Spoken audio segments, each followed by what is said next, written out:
আসসালামু আলাইকুম। কী অবস্থা সবার? আশা করি সকলে অনেক অনেক বেশি ভালো আছেন। সো বন্ধুরা, আজকের ভিডিওতে আমরা দেখব কিভাবে আপনি জেএলপিডি আবেদন করতে পারবেন খুব সহজে। জেএলপিডির অনলাইন আবেদন শুরু হবে আগামীকাল থেকে এবং আপনি কিভাবে জেএলপিডি আবেদন করবেন সেই সম্পর্কে বিস্তারিত জানব আমরা। সো এখানে আপনি একটা পিডিএফ দেখতে পাচ্ছেন। এখানে আসলে ইনস্ট্রাকশন দিয়ে দিয়েছে তারা কিভাবে জেএলপিডি আবেদন করতে হয়। সো এইবার একটা জিনিস বা একটা তথ্য আপনাদের জানা দরকার যে এইবারের জেএলপিডি আবেদনের প্রাইসটা একটু বাড়ানো হয়েছে। আগে জেএলপিডি আবেদন করতে লাগতো 3060 টাকা, এখন লাগতেছে আপনার 3800 টাকা। সো আপনি খুব দ্রুত আবেদনটা করে ফেলবেন। আগামীকাল অর্থাৎ 12ই মার্চ দুপুর না ঠিক সকাল 11টা থেকে শুরু হবে জেএলপিডি আবেদন। আর এখানে জেএলপিডি কিভাবে আবেদন করতে হয় সে সম্পর্কে আমরা বিস্তারিত শুরু করি। সো শুরুতে আপনার রেজিস্ট্রেশন করার জন্য আপনি চলে যাবেন জেএলপিডি সার্চ করতে পারেন আপনি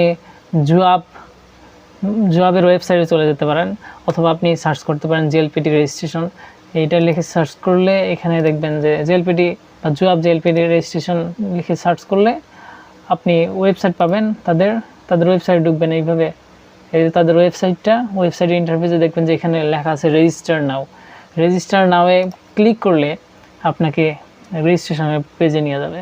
এখানে যদি সার্ভার জ্যাম থাকে তাহলে অনেকবার আপনার ট্রাই করতে হবে। এই যে এখানে দেখছেন যে আপনি এখানে কাউন্টডাউন শুরু হয়েছে আগামীকাল অর্থাৎ 12ই মার্চ 2026 11টা থেকে সকাল 11টা থেকে আসলে জেএলপিডি রেজিস্ট্রেশন শুরু হবে। আরও 14 ঘন্টা 39 মিনিট আছে।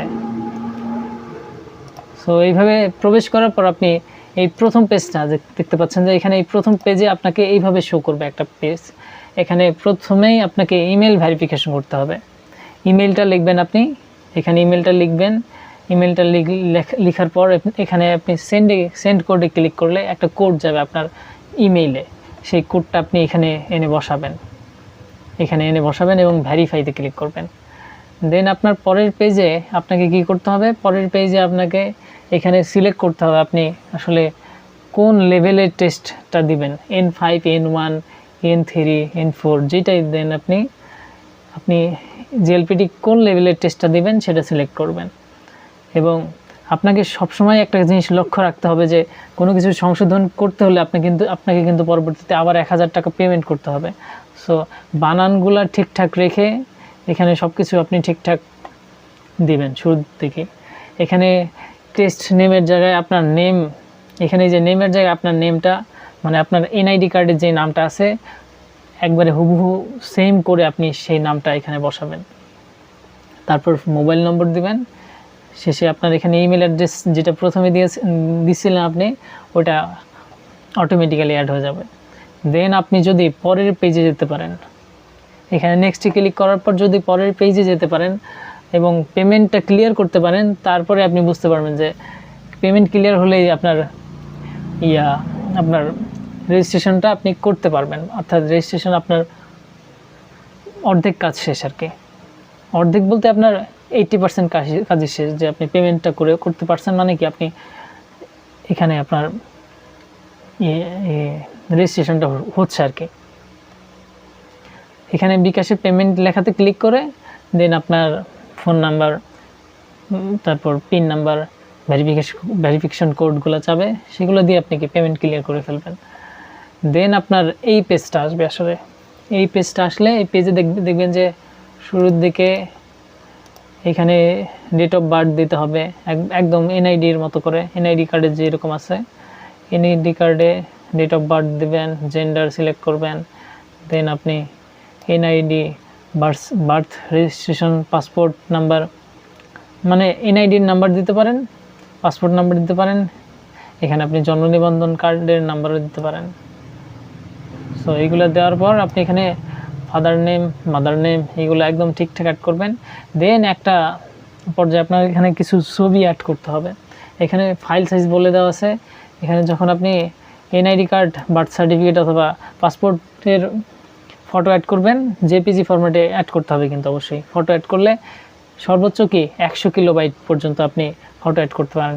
আর যে কোনো জিনিসকে বা যে কোনো ফটোকে আপনি যদি রিসাইজ করতে চান, তাহলে আপনি এখানে গুগলে গিয়ে সার্চ করবেন যে ইমেজ সাইজ রিডিউসার, হ্যাঁ এই যে এই লেখাটা আপনি সার্চ করবেন, email size reducer. Size in কেবিও দিতে পারেন আপনি, দিলে এখানে রিডিউস ইমেজেস ওয়েবসাইট আছে, এটা থেকে করতে পারেন। অনেকগুলো ওয়েবসাইট আছে, এখান থেকে যে কোনো একটা ওয়েবসাইট থেকে আপনি আসলে এগুলো সিলেক্ট করে দেন ইমেজ ডাউনলোড করে নিয়ে এখানে ব্যবহার করবেন। সর্বোচ্চ 100 কেবি ব্যবহার করতে পারবেন। আবার এখানে ফাইল সাইজ, এই যে আপনার ফটোর ক্ষেত্রে স্কোয়ার শেপের একটা ফটো লাগবে 300x300 পিক্সেলের এবং 100 কেবি সর্বোচ্চ, ওইটা আপনি ওই ওয়েবসাইট থেকে করতে পারবেন। দেন একটা সিগনেচার লিখে আপনি সিগনেচারটা একটা ছবি তুলবেন, ছবি তুলে এটাকে রিসাইজ করবেন। এইভাবে এই ওয়েবসাইট থেকে রিসাইজ করতে পারেন আপনি। সর্বোচ্চ কি 80 কেবি। আর এখানে রেশিওটা দেওয়া আছে আর কি 300x80 পিক্সেল। দেন আপনি 8 ডিজিটের একটা পাসকোড দেবেন, বা এখানে আপনার রেজাল্টের অ্যানাউন্সমেন্টের জন্য এখানে 8 ডিজিটের একটা লাগবে, পাসওয়ার্ড লাগবে আর কি। দেন অ্যাড্রেস, স্ট্রিট মানে রাস্তা, শহর, দেশ, পোস্ট কোড অ্যাড করবেন। এগুলো অ্যাড করলে দেন আপনি সাবমিটে ক্লিক করলে আপনার মোটামুটি কাজ শেষ। তারপরে এইগুলো মোটামুটি আর কি অ্যাড করে দিলেই হয়, আপনি একটা এক্সাম্পল দেখে নেবেন, অন্যরা কীভাবে অ্যাড করছে এই জিনিসটা দেখে নিলে মোটামুটি ডান। এদিকে আপনি দিতে পারেন institution where you studied Japanese, মানে আপনি কোথা থেকে জাপানিজ শিখেছেন সেটা আপনি উল্লেখ করে দিতে পারেন। দেন আপনি সাবমিটে ক্লিক করবেন। আপনাকে এরকম একটা পেজ দিবে মানি রিসিপ্টের জন্য। এখানে একটা এরকম পেজ দিবে, এই পেজটা আপনি স্ক্রিনশট আকারে রেখে দিবেন, কারণ এটা অনেক গুরুত্বপূর্ণ। কারণ এখানে আপনার পাসওয়ার্ড থাকবে, ইমেল থাকবে, ফোন নাম্বার, আপনি কি জিনিস তথ্য অ্যাড করেছেন সেগুলো সবগুলো এই পেজে দেখতে পাবেন আপনি। সো আপনার আবেদন কমপ্লিট হলে আপনি পরীক্ষার আগে এই ওয়েবসাইটে লগ ইন করে আপনি আপনার অ্যাডমিট কার্ডটা ডাউনলোড করতে পারবেন। আর আরও কিছু তথ্য আছে এখানে। আপনি যদি এখানে দিলপিডি রেজিস্ট্রেশন না, এখানে আপনি যদি অ্যাবাউটে যান, এই যে এখানে নোটিশ লেখা যায় একটা অপশান দেখতে পাচ্ছেন উপরে, ইম্পর্টেন্ট নোটিশ। এখান থেকে আপনি যদি এই নোটিশটাতে ক্লিক করেন, দেখবেন যে জুলাই 2026 দিলপিডি রেজিস্ট্রেশন সংক্রান্ত অফিসিয়াল নোটিশ দেওয়া আছে। 10 মার্চ এই নোটিশ দেওয়া হয়েছে আর কি। এখান থেকে আপনি দেখতে পারবেন যে 12 মার্চ 2026 সকাল 11টা থেকে শুরু হবে জেলপিডি রেজিস্ট্রেশন। আর রেজিস্ট্রেশন ফি হচ্ছে আপনার 3800 টাকা। এখানে আসন সংখ্যাগুলো বলে দেওয়া আছে।